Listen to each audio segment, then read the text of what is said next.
Hey everybody. Thank you for coming.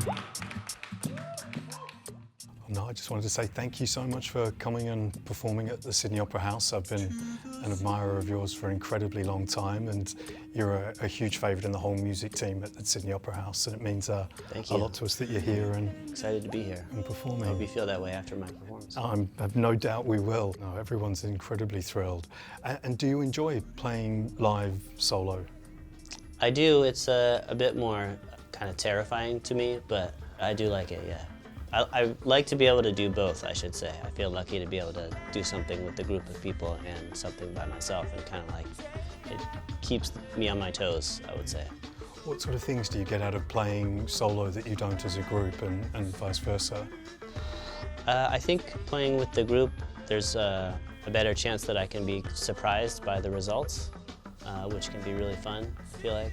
And then with the solo stuff, it can feel maybe more personal in a way.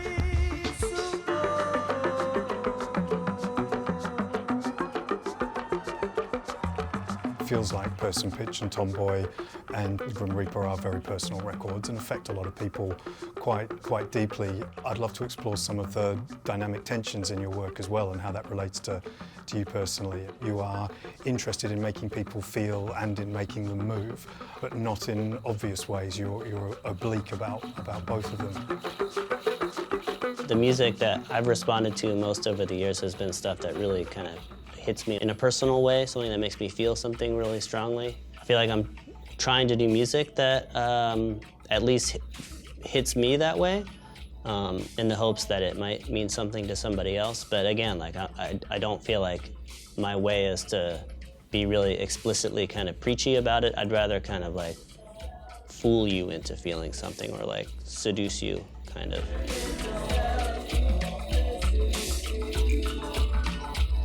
I like the element of sort of surprise and unsettling sometimes. That there's euphoria in your work, there's usually melancholy not too far away. Nothing's sort of offered completely on a platter. Do you like an element of mystery or ambiguity in your work? I do, yeah. I like when there's some kind of like confusion to it, or it feels a bit vague, or like, I know it kind of asks something of the listener a lot of the times, which can make it sort of tough. I know it's easier if everything's binary and it's all black and white, but I think the truth is that it's not, and I'd feel good if my work somehow kind of reflects that. Another part of the dynamic tension I'm interested in your work is you've talked in interviews about how important daydreaming is to creativity and the beginning of the songwriting process. Especially with practice, when I'm going through the thing and I kind of forget where I am or stop thinking about the fact that I'm performing or practicing, that's when I feel like, okay, it's ready to go, And the performances that I feel the best about are ones where it kind of just happens and I'm not thinking about like, I gotta start pattern 7 and 4 bars, It's, if that's happening, I usually feel like it's probably not going so well. You've talked as well about how you enjoy more sort of the DJ space, the blurring between the performer and the audience to the live performance of up on a stage. Mm-hmm. Why is that? I just don't feel like I'm much of a performer. And I like how it kind of equates everybody, brings everybody to the same place. I feel like that's what I'm going for with the performance. Yeah, I don't really dig the pedestal aspect of performance so much. And I wonder, I've read in interviews you talk about the importance of limitations on things as well, that creativity can come from sort of quite prescribed circumstances. Yeah. Do you find that with choice of equipment, or?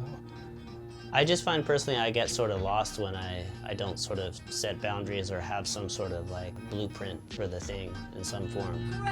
Working with kind of laptop production for a while now, there's certainly a danger because it's so flexible and there's so much you can do with it. For me personally, I definitely feel like I need to have kind of a set of ground rules that kind of helps me focus the thing in some way. I was very impressed with your interviews around the time of Person Pitch, where as soon as the good press was coming, you were saying, I'm already worried about a backlash. It came. It came. Can you talk a little bit about that?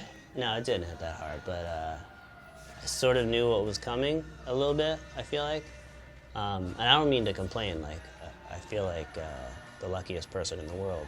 But yeah, I kind of figured, like, if people really like a thing, it's really hard to kind of double down on that. I feel like you get a window, and then it closes, and maybe you can open it up again, but you gotta wait a while. I feel like I've been, every record after Person Pitch and Merriweather, like, that sort of sets the standard for me. So if the next thing doesn't really live up to that, it's not like I feel like I failed and it's useless, but that's always like the target for me, you know. Do you think of your music as influencing people? And if you do, how do you hope it influences them? I hope it influences them to want to kind of find their own voice, even though that sounds sort of corny, but just to sort of find their own way of doing things, because I hope that that's how I've done it. As far as people being influenced, only if they say so. You know, I don't really like to assume anybody's feeling the stuff. I think they are. Thank you very much for coming and performing at the Opera House. Yeah, I'll do my best. It'll be fantastic. Thanks, Noah. Thanks, man. Thanks.